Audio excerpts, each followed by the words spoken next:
Senhor presidente, vereador Edson Garcia, vice-presidente, vereador Wilson Santos Bonfim, segundo secretário, vereador William Soares. Eu fui hoje de surpresa, mas um companheiro que a gente não tem a menor dúvida sobre o seu potencial e desempenha esse papel aí de maneira igualmente como o nosso amigo vereador Leonardo, que por um mal súbito hoje não pôde estar aqui, mas está bem, só está repousando. Cumprimento os colegas vereadores, público aqui presente, os transportadores, funcionários da casa aqui, a imprensa, o voto do Agora é Sério, sempre presente, acompanhando aqui o trabalho da Casa de Leis, levando a informação para a população, os internautas. Quero hoje usar desse período, presidente, colegas vereadores e público, para falar sobre o período que sucedeu o processo eleitoral do nosso país. Acho extremamente importante algumas reflexões, porque nós passamos pela nossa 7ª eleição presidencial e a mais equilibrada da nossa história. Do meu ponto de vista, esse equilíbrio entre as forças políticas do nosso país, ele significa o amadurecimento da democracia. Esse equilíbrio das forças políticas do nosso país, antagônicas, ele significa que não há espaço para hegemonia no nosso país. Não há espaço para um único pensamento, que a população do nosso país tem as suas divergências. E sabe o que nos fez um povo diferenciado dos demais, e um povo até muito elogiado no mundo todo? É pela nossa diversidade cultural, étnica e racial. E me preocuparam 2 momentos que sucederam no processo eleitoral. O primeiro momento foi quando a utilização de nordestinos, de pobres, de beneficiários do Bolsa Família. A discussão que eu quero fazer não é do ponto de vista partidário. Não estou aqui para discutir o meu partido, a minha preferência partidária ou a de outros. Eu quero discutir a ética. Eu quero discutir o lado humano, né, e a nossa capacidade de assimilar um pensamento que é diferente do nosso. Porque o que nos torna diferente dos animais, dos outros animais, é a nossa capacidade de raciocinar. É a nossa pseudo-inteligência. E quando nós não estamos preparados para adequarmos o nosso comportamento diante do outro, isso nos remete a uma selvageria, a um período que já não nos é mais possível, ao período das cavernas, onde as pessoas discutiam e debatiam na violência, sem aceitar o pensamento. Nós evoluímos, a sociedade evoluiu. Então me preocupou muito quando eu vi críticas aos moradores do Nordeste. Gente, Nordeste, eu sou filho de nordestino com muito orgulho.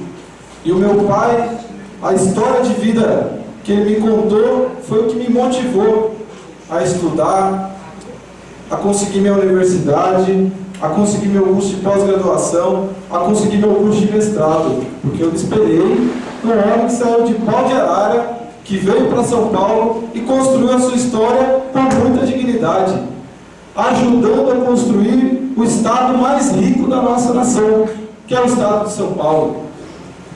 Foram as mãos de brasileiros de todos os estados do nosso país que construíram esse estado aqui, que construíram essa locomotiva do nosso país. E agora parece que nós estamos esquecendo a nossa maior riqueza e querendo criar um muro. Existem alguns paulistas, sulistas, do Sudeste, que se acham acima.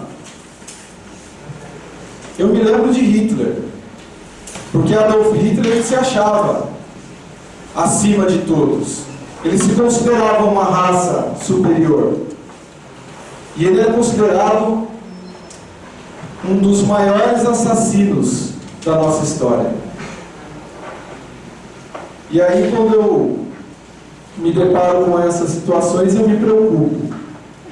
Mas eu ainda procuro enxergar um lado positivo. Eu acho que toda essa energia, todo esse incômodo que pode ter causado esse embate acirrado, que tem culpa os partidos e os políticos que fizeram parte dessa eleição, porque fizeram uma das piores eleições da nossa história. Porque faltaram projetos, faltaram ideias, e sobrou raiva, sobrou ataque, né? Sobrou um monte de coisa ruim, que se refletiu nesses dois momentos. Então, eu acho que nós precisamos refletir que nós brasileiros, nós somos um só povo. E o nosso maior diferencial, o que nós temos de mais importante é a nossa diversidade. É porque temos sangue de negros, índios, alemães, italianos, nós temos sangue de asiáticos, nós somos a maior colônia de japoneses depois do Japão. Então vejam a diversidade do nosso país. E é isso que nos torna um povo criativo. E é isso que faz a nossa indústria melhor. É isso que faz a nossa economia melhor. E é isso que nos colocou na 7ª economia do mundo. Temos os nossos problemas? Temos sim. Temos muitos problemas. Mas nós temos muitas vantagens, né, diante de todos os outros países do mundo. Então, nós precisamos retomar a nossa consciência ética e valorizarmos a nossa maior riqueza. Não existe essa de dividir o país, não, muito pelo contrário. Nós temos que unir cada vez mais todos os povos, né, e fazermos a cada dia a nossa parte, que é tornar esse país um país melhor, e junto com a nossa diversidade. O segundo momento que me preocupou depois desse período eleitoral é o momento mais recente. É o momento em que algumas pessoas vão para a rua e pedem intervenção militar no nosso país. E aí eu acho que a gente precisa pegar um livro de história do Brasil, entregar na mão desse camarada e falar: olha, lê um pouquinho como é que foi o período do militarismo no nosso país. Quantas pessoas foram torturadas e até hoje não foram encontradas? Quantas famílias sequer puderam fazer o enterro para os seus parentes? Quantas pessoas foram assassinadas, tiveram todas as suas liberdades, inclusive a liberdade de pensamento, foram retiradas. Não tinha-se o direito de debater ideias em grupo. Eram torturados, mortos. Eu tive um professor de sociologia na faculdade, ele disse que numa das suas aulas na USP, chegou um aluno diferente na sala. Ninguém conhecia, um aluno novo. Sentou no fundo, não conversou com ninguém. Assistiu uma aula do professor de sociologia, onde o professor falava de liberdade, igualdade, fraternidade. O professor, depois daquela aula, nunca mais foi encontrado. Então essa é a ditadura. Esse é o militarismo. Que essas pessoas vão para a rua querendo que isso volte. E aí nós precisamos novamente lembrar aonde que essa ditadura está instalada, né, e de que forma que as pessoas são tratadas. Porque se o que aquelas pessoas que estavam ali na Avenida Paulista, com aqueles cartazes pedindo militarismo, se o desejo delas fosse atendido naquele momento, a primeira coisa que elas iam ser feitas seriam presas, torturadas, para entregar todos aqueles outros que tinham incitado aquele movimento. E sumiriam, suas famílias não veriam mais nem os vestígios deles. Então como é que a gente pode pedir esses tempos novamente por causa de um processo eleitoral. Então, a ditadura trouxe realmente prejuízos irreparáveis para a memória do nosso país. E nós superamos isso. Quantas e quantas pessoas foram para a rua, as igrejas, os salões paroquiais serviam de núcleos para as pessoas discutirem a liberdade, para as pessoas terem acesso ao conhecimento, para saber o que estava acontecendo nos outros países do mundo. E muito do atraso do nosso país se deve a esse período da ditadura militar. Então, nós não podemos deixar isso acontecer. E para isso não acontecer, para essas pessoas entenderem um pouco, porque muitas pessoas que ali estavam e foram entrevistadas por institutos de opiniões, eles não sabiam sequer o que significava uma intervenção militar. Não tinham ideia. Nunca tinham lido nada, nunca tinham assistido sequer um filme que mostrasse o que é que acontece com o país durante uma intervenção militar. E estavam lá, como se estivessem fazendo um selfie para colocar na sua rede social. E não tem ideia do tamanho da responsabilidade, né, e da ameaça que isso significa para o nosso país. Então vale a pena consultarmos um livro de história, presentearmos uma dessas pessoas que porventura pense assim, né? Apresentarmos um filme para eles assistirem de como é que era a vida nesses tempos. Porque, passado esse período eleitoral, eu acredito que o Brasil precisa avançar muito. E as condições nunca foram tão boas. Porque, como já foi dito, esse equilíbrio das forças não permite hegemonia. Então a balança ela está equilibrada. É o momento de se fazer no nosso país as reformas que precisam ser feitas. É o momento de aprimorar a nossa democracia. Porque, por exemplo, nessa Casa de Leis, não tem uma mulher representando aqui. Enquanto que na nossa cidade, 52% da população são mulheres. Então, o nosso sistema eleitoral precisa ser aperfeiçoado.